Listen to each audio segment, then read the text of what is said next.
Esto es Acadepec, la Academia de Posgrado y Educación Continua. Mi nombre es Carlos Céspedes, soy su director ejecutivo. Hoy nos acompaña el comisario Ernesto Santamaría, nos acompaña desde Valencia, España. Un saludo para todos los hermanos de España, a través suyo, comisario Ernesto. Vamos a hablar hoy día sobre, o la temática que tenemos hoy es la mediación y negociación en crisis.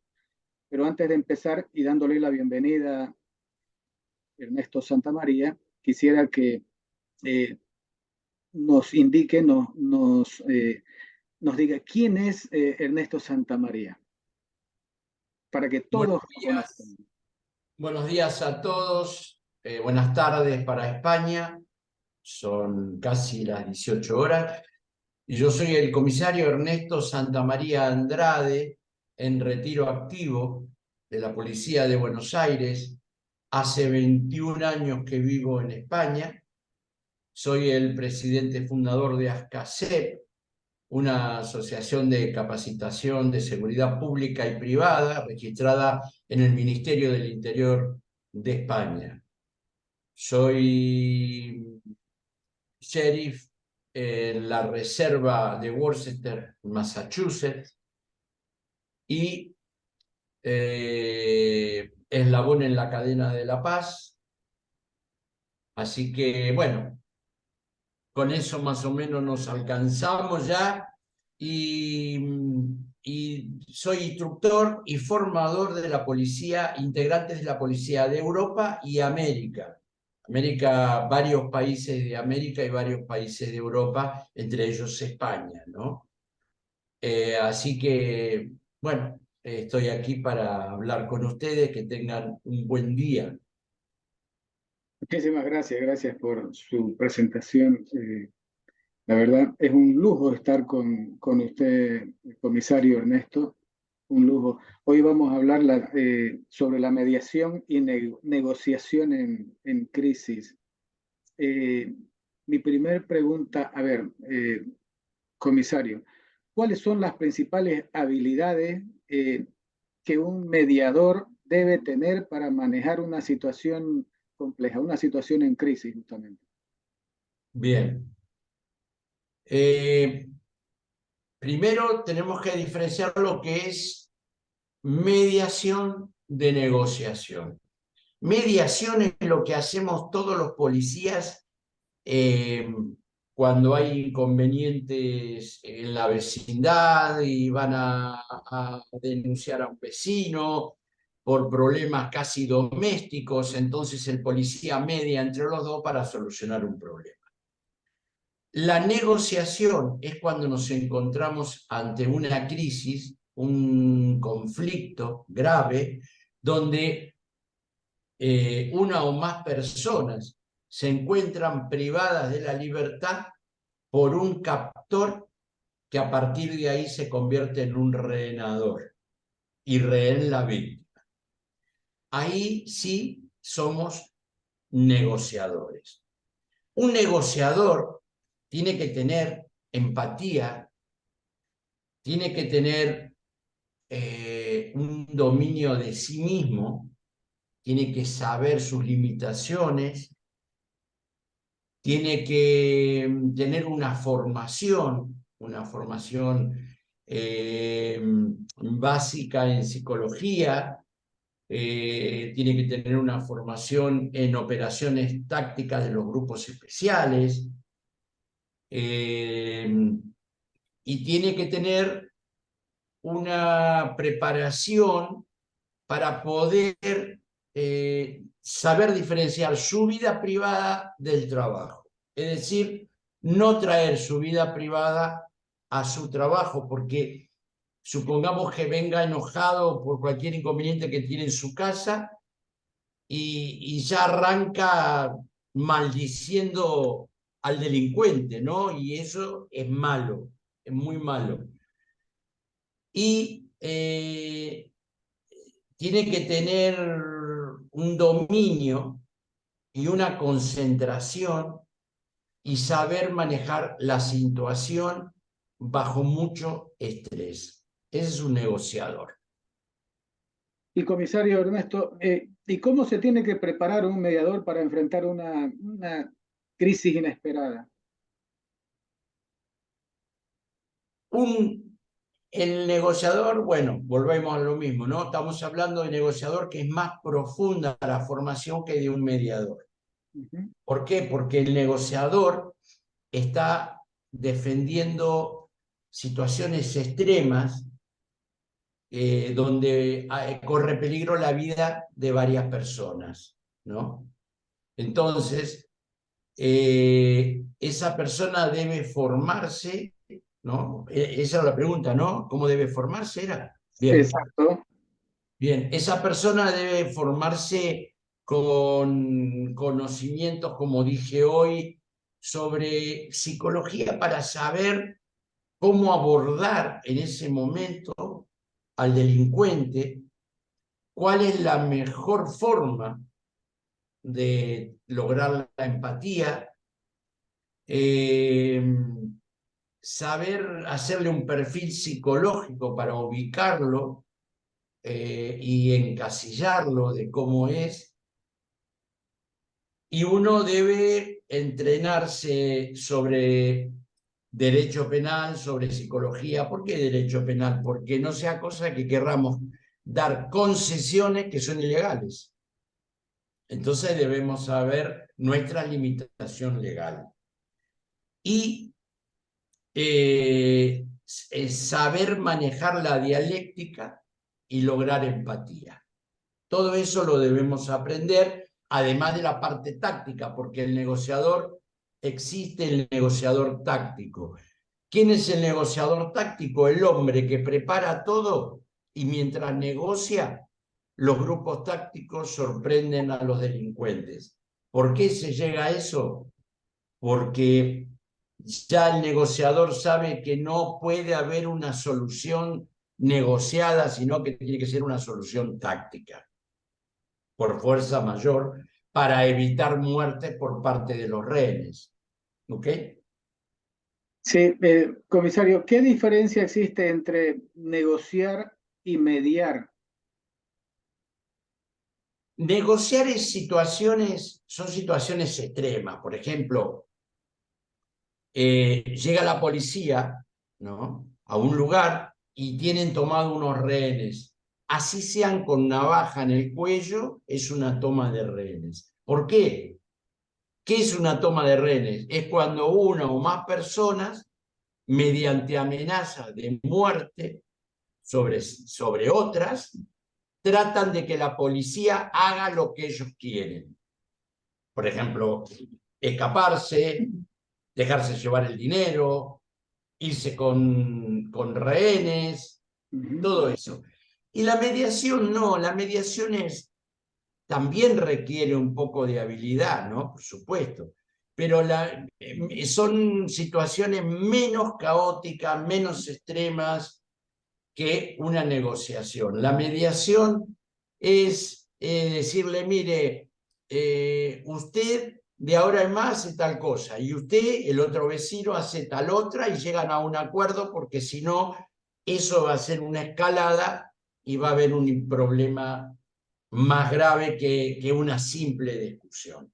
Pero la mediación es más liviana que la negociación. La negociación es extrema, es una crisis, un conflicto grave. El otro es un conflicto más leve. Tampoco hay que descuidarlo, porque los conflictos leves también se convierten en graves. Estamos con el comisario Ernesto Santamaría, nos acompaña desde Valencia, España. Vamos a tener el honor de que él esté con nosotros en el Congreso Internacional de Psicología Jurídica y Forense, que se va a desarrollar entre el 18 y 19 de mayo de este 2023. Comisario, ¿cómo influyen los estilos de negociación en el manejo de una crisis? Perdón, ¿cómo? ¿Cómo es que influyen los estilos que pudieran haber de negociación, ¿no es cierto?, en el manejo de algún tipo de crisis. ¿Los destinos? Estilos, Ah, perdón, no escuché. los estilos. Los estilos, claro, existen diferentes estilos de abordaje según el delincuente, ¿no? Si un delincuente, por ejemplo, es una persona muy culta y flemática, que domina bien el idioma, nosotros le tenemos que hablar a su nivel. Pero si estamos hablando de una persona que es inculta y que hay palabras que no entiende, Ujú, no podemos hablar con un nivel superior, tenemos que ponernos a su nivel. Por eso muchas veces tenemos que aprender, por ejemplo, la jerga carcelaria, la jerga del delincuente, ujú, porque si no entramos en una oportunidad. Yo formaba fiscales, ¿no? Y en una oportunidad, en un ejercicio que hicimos, le dice un compañero mío, un fiscal, el compañero mío hacía de malo, de delincuente, y le dice que si no hace lo que él le indica, tiene una pepa y puede pasar cualquier cosa. Y el fiscal le dice, tenés droga, y la pepa no es una droga, la pepa es una granada de mano. ujú. Pero eso se sabe si te informaste, la gente común no lo sabe. Pero si vas a supervisar una negociación como fiscal o vas a ser el negociador principal siendo fiscal en una toma de rehenes, tenés que saber la jerga y el léxico carcelario, delictivo, ¿no? ¿Está bien? Perfecto, sí, claro que sí, se entendió. Qué papel juega la comunicación efectiva, doctor, en la resolución de alguna crisis, de algún conflicto? Hay un dicho que dice, no toda comunicación que emite es la que se llega. Ujú, Hay que tener mucho cuidado, por eso hablábamos recién de cómo expresarnos, porque a ujú, veces decimos cosas que las decimos de tal manera que significan otras cosas.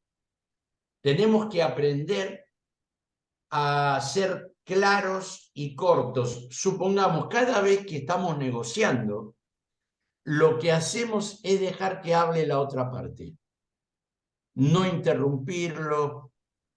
¿Para qué? ¿Por qué?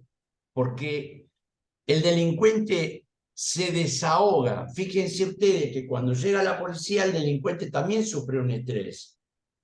Y ese estrés hace que cometa errores que pueden ser fatales para los rehenes. Entonces nosotros, por eso tenemos que tener conocimiento de psicología, porque tenemos que agarrar y decir, evitemos que se estrese. ujú. No que porque nos da lástima, es porque tenemos que proteger a los rehenes. Entonces, ¿cómo evitamos que se estresen? No provocándolo, no interrumpirlo. Mire, yo siempre doy este ejemplo que es muy chabacano, ¿no? Pero supónganse que un nene de 7, 8 años le agarra la tablet al padre y se la pone el fregadero en la cocina y la llena de agua y la limpia con detergente porque la quería limpiar, él no sabe. El padre cuando lo ve se vuelve loco. Es muy factible que le grite y que el nene corra y que él lo persiga. Y es muy factible que si lo llega a agarrar, le acomode algún golpe, ¿no? Porque el tipo se quiere volver loco. Le arruinó una tablet de 600, 700 euros, ¿no? Pero a los 10, 15 minutos, esa euforia baja los decibeles del padre. Y piensa y dice, pobre, es chiquito, tenemos que entender que es pequeño. Entonces, ¿qué hay ahí? Una comprensión, hay que darle tiempo. Y en el delincuente pasa lo mismo, tenemos que darle tiempo para que él razone lo que está haciendo. Porque primero reacciona instintivamente, pero después siempre tenemos que transmitirle subliminalmente de que nosotros somos la llave para que él pueda salir. Y comisario, ahí tiene que ver, o qué importancia hay ahí con la empatía, por ejemplo, para la resolución de un conflicto de ese tipo. La empatía es importante. ¿Por qué? Si no logramos la empatía, entramos en la cosificación. La cosificación es tratar a la persona como una cosa. No nos importa. ¿Quién trata como una cosa a la persona? El delincuente. ¿Por qué? Porque si el delincuente dice, le corto la oreja, le corto un dedo, el delincuente no siente empatía sobre la víctima. La tiene ahí como ejemplo de que si alguien no hace lo que él dice, la mata o la mutila. Pero nosotros como policías, como negociadores, podemos ser policías, pueden ser fiscales, pueden ser abogados, debemos pensar en la empatía. Uh-huh. ¿Por qué? Porque como, por ejemplo, llegás a un lugar donde tienen rehenes, lo que se preguntan todos los aspirantes a negociadores es, ¿cómo me hablo con el hombre este? Che, loco, ¿cómo hago? Entonces se le enseña al negociador que tiene que fijarse de qué forma puede comunicarse. Si no hay teléfonos fijos, no sé si ahí se dice igual, Sí, si no sí. hay teléfonos de línea que no sean móviles o celulares, tenemos que entablar un contacto primario para obtener el número de algún móvil que tenga y si no lo tiene se lo tenemos que facilitar para poder hacer el diálogo, si no, no podemos. Entonces, primero se utiliza un megáfono para comunicarnos. Una vez que nos comunicamos, hablamos de que le vamos a acercar el teléfono para que él pueda comunicarse con nosotros. Entonces, una vez que tiene el teléfono, se lo llama. Cuando se lo llama, lo primero que debemos hacer como negociadores es preguntar cómo se llama él. Pero ¿qué pasa con el delincuente? Vos querés saber cómo me llamo para detenerme. Si me escapo ahora, vas a saber quién soy. Entonces te responde que no te va a decir. Pero vos tenés que insistir. Porque si no volvemos a la cosificación. ¿Qué le vas a decir? Delincuente, asesino. Entonces, suponete que el tipo siga negando, ¿no? Que no quiere decirte nombre, o decir, bueno, vamos a hacer una cosa.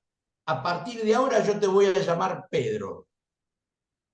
Y el tipo dice, no, Pedro no me gusta. Llámame Javier. Eso es empatía. Ya está, ya lo tenemos en el bolso. ¿Y Ya cómo, entramos en contacto. ya está? ¿Y cómo se podría o cómo establecer el nivel, justamente el nivel de confianza entre las partes involucradas en algún tipo de conflictos? No hay que mentir nunca en la negociación. Cuando decimos no hay que mentir nunca, nos referimos a no mentir en algo que en 15, 20 minutos, una hora se va a descubrir. Eh, ¿De qué forma nosotros ganamos tiempo? Siempre el tiempo corre a favor del negociador. Más a favor del negociador que del delincuente. ¿Cómo ganamos tiempo? Porque si nosotros, hay gente que se cree que ser negociador es decir, vos pedime lo que quiera que yo te lo soluciono. No es así. El negociador es un intermediario entre las autoridades y el captor. Nosotros tenemos que demostrarle que no tenemos el poder de decisión, porque si tuviéramos el poder de decisión, le tenemos que responder ahí nomás. Si vos decís que yo tengo muchas grabaciones de negociaciones de policía que dice, yo soy el jefe máximo, está equivocado. Él no es el jefe máximo. Él es un interlocutor. ¿Por qué? Porque cuando te dice, quiero 10.000 euros y un helicóptero, y vos le decís, dame tiempo que lo voy a pedir. Si vos fueras la máxima autoridad, le tenés que decir si sí o si no. Es verdad, ¿no? Claro, entonces le decimos, tengo que pedirlo, esto va a llevar tiempo. Nada de que, no, es imposible, no tenemos helicóptero. Nunca, nunca hay que dar esa respuesta. Nunca. Nunca hay que decir, hay que correr, borrar del vocabulario el no, nunca, jamás, muerte, cura, nada. Muchas veces, si vos mirás en las negociaciones, hay negociadores que traen a la esposa y algunos audaces hasta la suegra para que lo convenzan que deponga su actitud. Es un error, porque supongamos que hay la posibilidad de que él y la mujer se llevan mal, muy mal. Entonces la mujer, cuando va a hablar con él, primero le habla, él le contesta y por ahí le dice, siempre me haces lo mismo, siempre me arrastras a la perdición. ¿Y eso qué hace? Lo vuelve loco al tipo. Y Claro. en represalia te puede herir a un rehén. Entonces nunca. Y menos la suegra que dice, este es el marido de mi hija y yo le dije que era un inútil. Y el tipo entra en coma. Sí, Ahí terminó la negociación. Ahí ya se sí, pierde, ahí se pierde todo. Ahí, todo. ahí perdemos todo. Hasta ahí llegamos y ya no hay negociación. He Sí. tomado nota, comisario. Me voy a permitir leerla esta pregunta. ¿Cómo se puede identificar y manejar el estrés en una situación de crisis durante una mediación? El estrés es de ambos lados, ¿no? Ujú. Tanto del negociador policial como del delincuente. ¿Qué es lo que tiene miedo el delincuente? El delincuente no le tiene mucho miedo a la cárcel, no le tiene miedo. Él le tiene miedo a que lo maten. Ese es su miedo. Aunque nadie lo quiere matar, él en su mente piensa que lo van a matar, porque ve los grupos especiales, todos los hombres de negro, con sus equipos, y el tipo piensa que lo quieren matar, por eso tarda tanto en entregarse. Pero la mayoría de los delincuentes se quieren entregar porque no es difícil salir en libertad. No nos olvidemos que si bien es un delito grave, es una privación ilegal de la libertad, nada más. ¿Saben cuál es la diferencia entre toma de rehenes y secuestro extorsivo? Que la toma de rehenes, ¿no?, es privación de uno o más personas. El secuestro extorsivo es privación de uno o más personas. Pero no sabemos, la diferencia es que no sabemos dónde están. Por ejemplo, si hay una toma de rehenes en un banco, nosotros sabemos que los captores y las víctimas están en el banco, pero cuando secuestran a una persona, no sabemos dónde tienen a esa persona. Y la segunda diferencia es que al no saber dónde están, la policía no puede intervenir. En la toma de rehenes interviene. Por eso, y en el secuestro extorsivo, hasta que no investigan, no pueden intervenir. ¿Me explico? En cambio, en el otro sí, vamos acá, al banco, al supermercado, al kiosco. Y esa es la diferencia que hay entre uno y otro delito, ¿no? Y a Que propósito, ¿qué obstáculos pudieran haber en una situación de ese tipo? Por ejemplo, los obstáculos que se puedan presentar en una mediación. ¿Cuáles podrían ser? ¿Pueden presentarse ciertos obstáculos ahí? siempre hablamos de que los intereses del delincuente Ujú. son contrarios a los intereses de la policía y la justicia. Ya ahí tenemos un problema. ¿Tá? Uno de los obstáculos es no permitir que se vayan con rehenes, por ejemplo, ¿no? tratar de suavizar la situación, bajar los decibeles sin decirle que no. Acceder a cosas que no compliquen la negociación. Son, ¿cómo se dice?, sesiones que no nos va a afectar. Por ejemplo, ¿qué es lo que le preguntamos? ¿Cuántas personas hay ahí? Y el tipo dice, ¿vos querés saber cuántas son? No, no. Para encargarte la comida, la pizza, lo que quieras. Bueno, somos tantos. ¿Y ustedes cuántos son?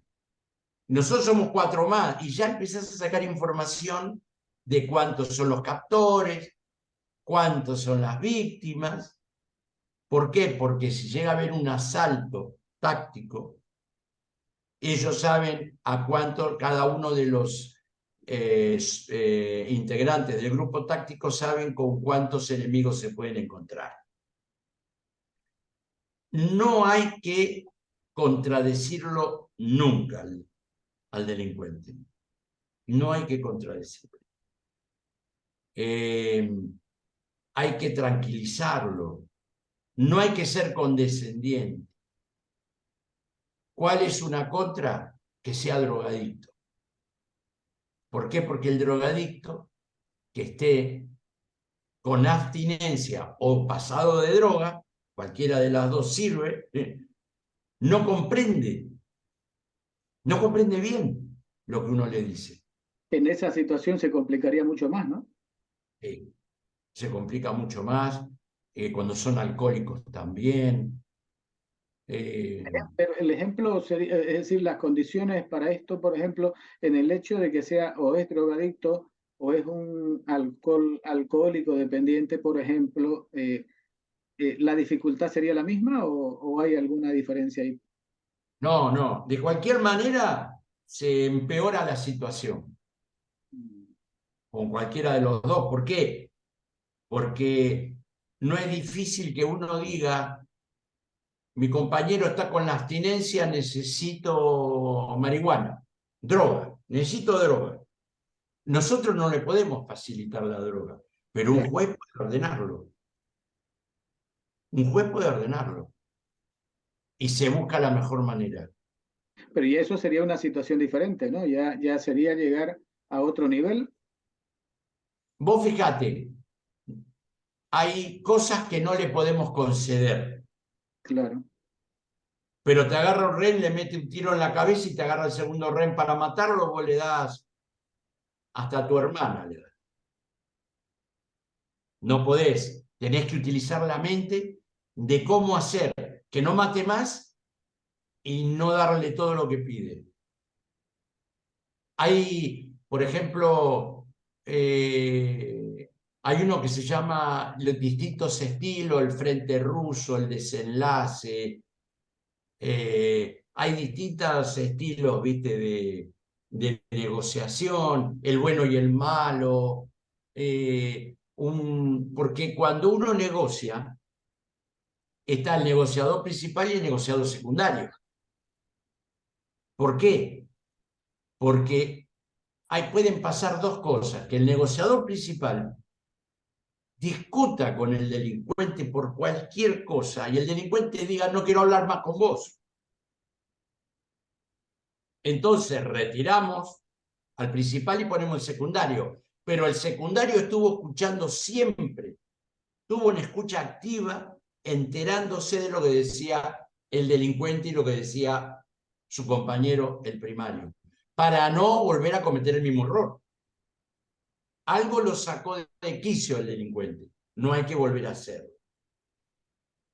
¿Me explico? Entonces, eso es lo que...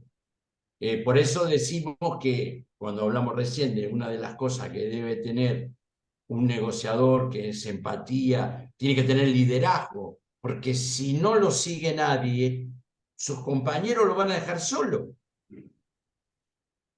Tiene que saber cuáles son sus límites. Él tiene que agarrar y decirle a sus colegas, sigan ustedes porque yo ya no sé, que no avanzo más acá. Y a veces el delincuente dice, no quiero hablar más con este. Y otras veces muere el negociador durante la negociación por un error. Muere. Y al morir, automáticamente el segundo se convierte en negociador principal. Bien. Y tengo sobre lo mismo, por supuesto, ¿cómo manejar una situación de crisis cuando las partes que están involucradas en él tienen culturas que son distintas, que son diferentes, comisario Ernesto?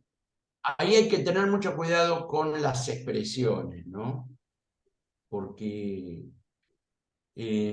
por eso el policía tiene que ser formado, porque no puede tener la misma actitud que tiene un policía cuando alguien le pregunta algo en la calle. Todos sabemos que hay policías educados y hay policías mal educados.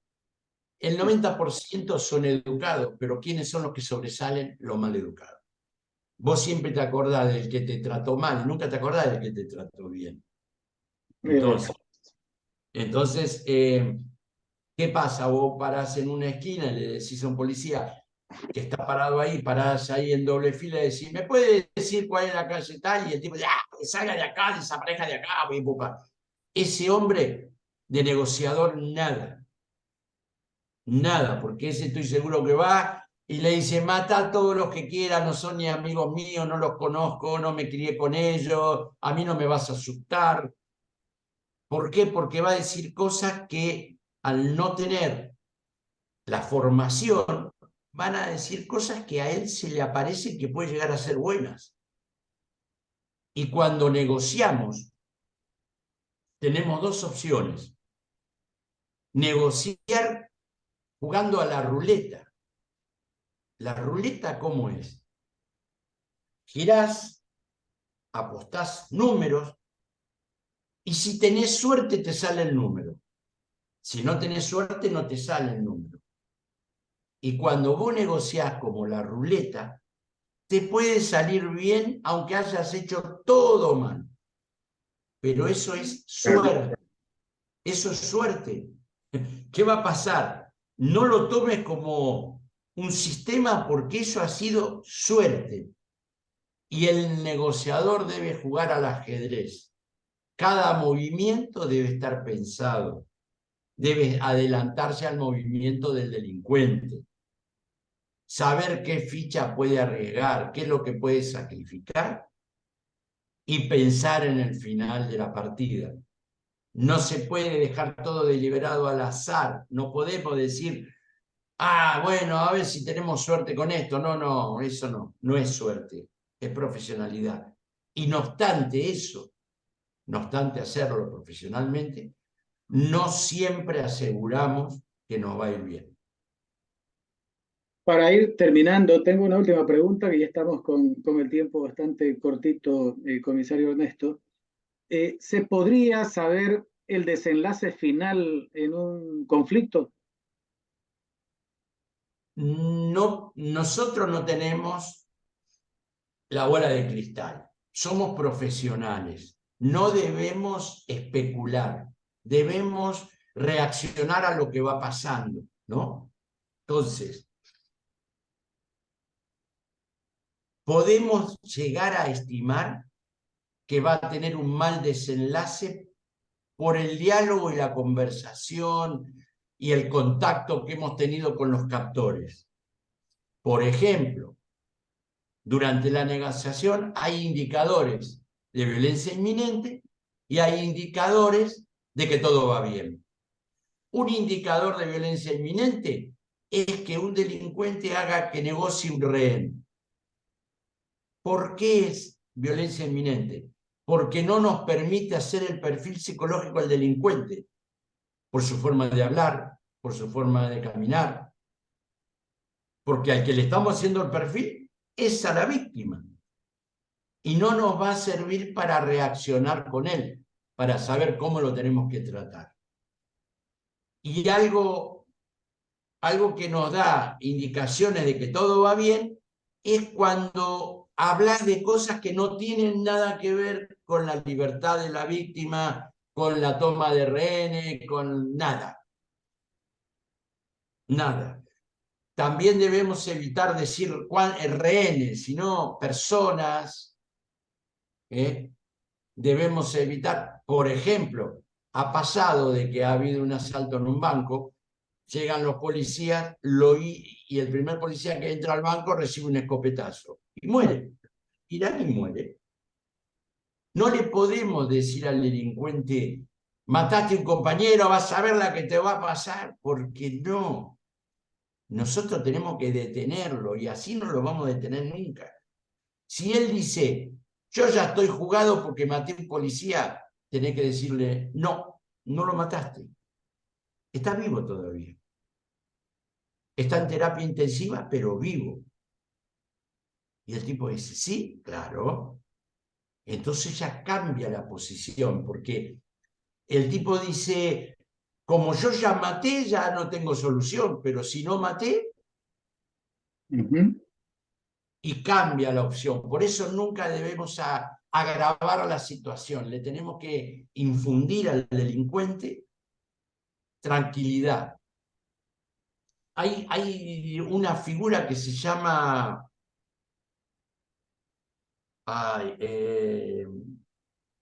el rehén, me quiero acordar el nombre, bah, no me puedo acordar el nombre, pero es un rehén que provoca situaciones, que pone en peligro la vida de los demás rehenes. Suponete que tenés 6, 7 rehenes, y uno dice, uno que hace pesas, que es campeón de judo, campeón de karate o de lo que sea, dice, soltame y vamos a medirlo macho a macho los dos. El delincuente no tiene honor, no es macho, no le importa nada. Lo que va a ganarse es que le peguen un pistolazo, le bajen los dos primeros dientes del frente a la persona, pero a su vez lo pone loco al delincuente. Y eso va a hacer que maltrate a otras víctimas. Bueno, a ver cómo andamos. El tiempo es nuestro peor enemigo. Wow, sabe que lo escucho. Primero, genera confianza. Segundo, muestra un nivel de experiencia impresionante. Comisario, se nota bastante. Sabemos, bueno, es un capacitador de profesionales que están en esta área. Va a estar con nosotros el comisario Ernesto Santamaría en el Congreso Internacional de Psicología Jurídica y Forense. Quiero agradecerle por su tiempo, agradecer por la disponibilidad que ha tenido, la amabilidad de atendernos también. Un saludo desde Acadepec para usted y el agradecimiento de siempre. Para quienes nos siguen a través de las redes sociales, lo propio. Hasta siempre. Sus últimas palabras para despedirnos, comisario. Nos vemos en el Congreso y éxitos. Muchísimas gracias.